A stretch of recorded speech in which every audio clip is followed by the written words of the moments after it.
Welcome back, you guys, or if it's your first time here, thank you so much for stopping by Galadon Gaming Clash Royale gameplay. And this deck comes to us courtesy of Cart from Full Attack. He called this the Mini Tank deck. And so we're going to check this out. And by Mini Tank, what specifically he's referring to here is these smaller, well, mini tank units, like the Ice Golem, like the Knight, that are kind of tanky in that they have more hit points than, say, a smaller unit, but they're obviously relatively cheap when it comes to Elixir. And the idea being that you can use these in conjunction with, say, the Graveyard, like you see Cart using, or the Skeleton Army. Anything, again, that's going to tank the damage from the higher DPS units or from the tower while your other units get in there and get the job done. Now, this deck also is very heavy on spell damage. You can see it's got the Lightning and the Zap spell and Fire Spirits, which are pretty versatile. Work on defense and offense right here. Cart drops the Fire Spirits. They take out the Inferno Dragon and help stop the Ice Wizard as well. So a couple of legendary cards quickly down.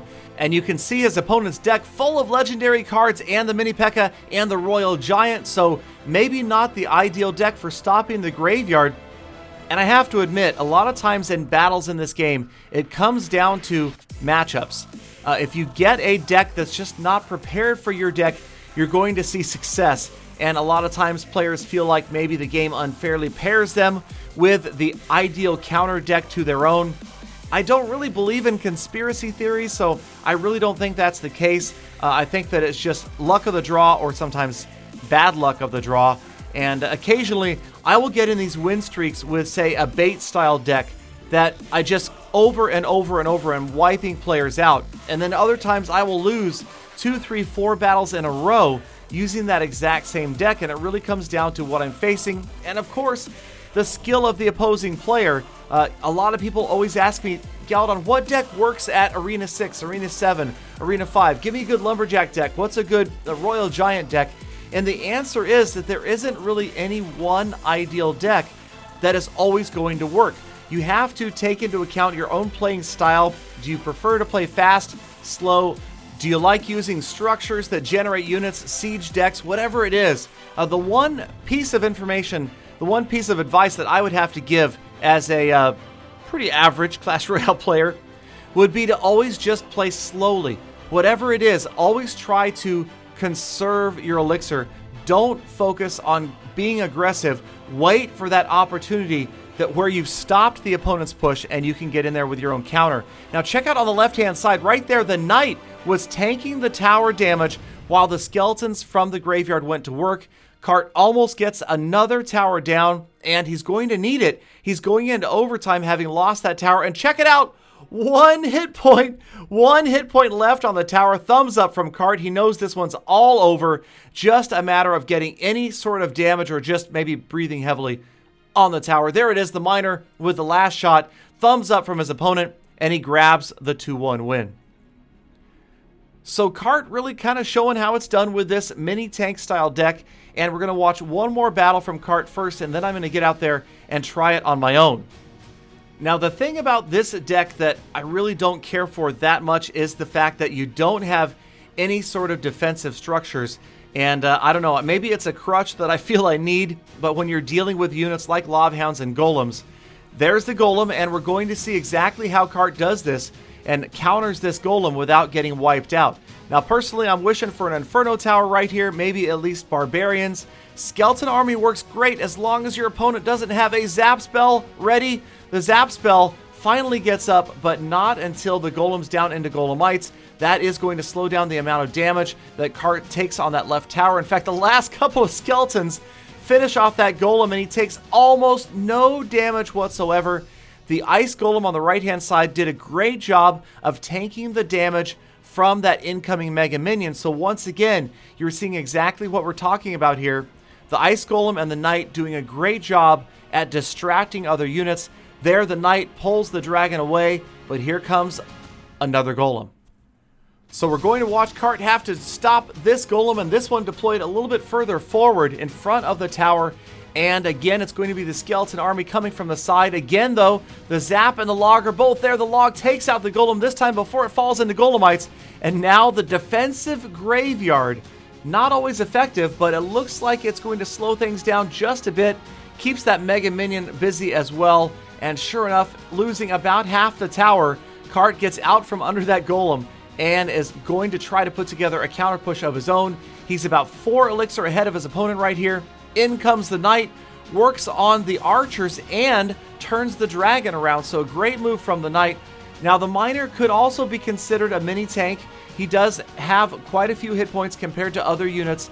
And of course, the chip damage. There, the lightning spell, beautiful lightning spell, finishes off the Mega Minion. Cart feeling good, clicking on his cards. That tower down to a lightning spell or an effective graveyard. And sure enough, the graveyard spell gets in there, catches his opponent when he's low on elixir, and the golem moving in just has to stop the other golem push as it gets to the tower. Doesn't look good. Full-size golem on the tower, and it looks like that tower is not going to survive. Again, Cart is going to find himself in overtime trying to battle back to a 2-1 win. Now, when I take a look at Cart's deck and I try to find where could I squeeze in an Inferno Tower, the one card that I feel like maybe, just maybe, we could replace would be the Fire Spirits. If I had to replace one card in this deck with the Inferno Tower, I'd probably go with the Fire Spirits. Here, as you can see, the Miner is getting in there. Every other card pretty crucial. The Graveyard, love it, but this time not going to do as well. The Log is there, the Mega Minion, the Archers, the Dragon, all sorts of units up there. But the Lightning Spell, one more time, taking out 2 units and a great deal of damage to that tower. There, it looked like the opponent dropped a Lightning Spell on the tower by itself. Obviously not as effective, not as efficient as the Miner gets in on the tower once again. Just needs a couple more shots to get the job done. Doesn't quite get there, but now you know it's a lightning spell away. Cart has it ready. There it is, and the game is over. 2 crowns to 1. So a lot of people see the lightning as a dirty card, especially when you're finishing off a tower with it. But again, I hate to sound like a broken record. All's fair in Love, War, and Clash. If it's in the game, it's fair to use. There's no reason not to use it unless you just feel too dirty for using it, like the Expo or the Mortar for me. Anyway, so this here is my attempt at Cart's mini tank deck. Same exact units that you saw him using, same cards. I did not throw in the Inferno Tower. I wanted to be a purist with Cart's mini tank deck and see how I could do using the Fire Spirits. Here, doesn't look good. The zapped minions are going to get to the tower on top of the Miner, and that was bad news. We lost over half of that tower, and now I find myself playing catch-up against a level 13 player with a Furnace. And let me tell you, again, defensive structures of any kind, even if it's one that generates units, are going to make life a lot tougher. And that's why I love the Furnace, probably one of my favorite cards right now. Inferno Tower as well. I rarely play both in the same deck. I feel like you really need one or the other. But again, going with Cart's mini tank deck. He talked about this. He shared these battles in clan chat. Thought I had to give it a try. Now right there, that was not a great deployment of the Ice Golem. As you saw, the splash damage still got to the tower. So not a good move right there. The Ice Golem is going to be useless now. He's again got the minions moving in on top of the Miner. The Zap spell, of course, doesn't take the minions out, but the Log takes out my units. And luckily, right there, I did have the Fire Spirits, or we would have been in a lot of trouble. So the Fire Spirits move up, 2 of them, take out most of the rest of that skeleton army. That works out. We don't have to deal with that. We're still pretty far behind, just about to go into double elixir. I finally dropped my graveyard all by itself, but the tower was firing on the Ice Golem, and that allows the skeletons to get in there. And sure enough, in one push, we take the tower down completely, just waiting for the tower to start firing to lock on to that Ice Golem, and that was all we needed. He did not have an ideal counter to stop my graveyard drop, and we grabbed a tower completely in just a few seconds. So we're down to about 330 on this tower though, 40 seconds left. Can we possibly hold the opponent off? Nope. But we can drop another graveyard. This time he's got the skeleton army, which is an ideal counter. I get a couple of Fire Spirits onto the tower, so we're pushing on that left tower early. We're not into overtime yet. Mini P.E.K.K.A, that's what he dropped against that other graveyard spell. Not working out well. Here, the Ice Golem going to do a great job of stalling the Mini P.E.K.K.A and that horde of minions. The freeze from the Ice Golem, critical, and check out the Log. Watch the Log miss the Fire Spirits right there. Oh, the log just deployed too far. Lets the fire spirits get to the tower, and that is a huge advantage as we go into sudden death. He needed to deploy that log just maybe one space further back. Now I am playing the cards game with the cheap lightning spell getting me there.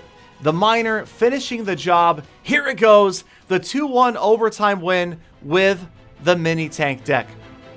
So let me know what you think. I'm enjoying it as a fun deck to try out. It's definitely different than what I'm used to seeing with this meta. Thank you guys as always. Hashtag Galafam. Hit that thumbs up button. Subscribe for daily Clash content. And please return again tomorrow for more full attacks.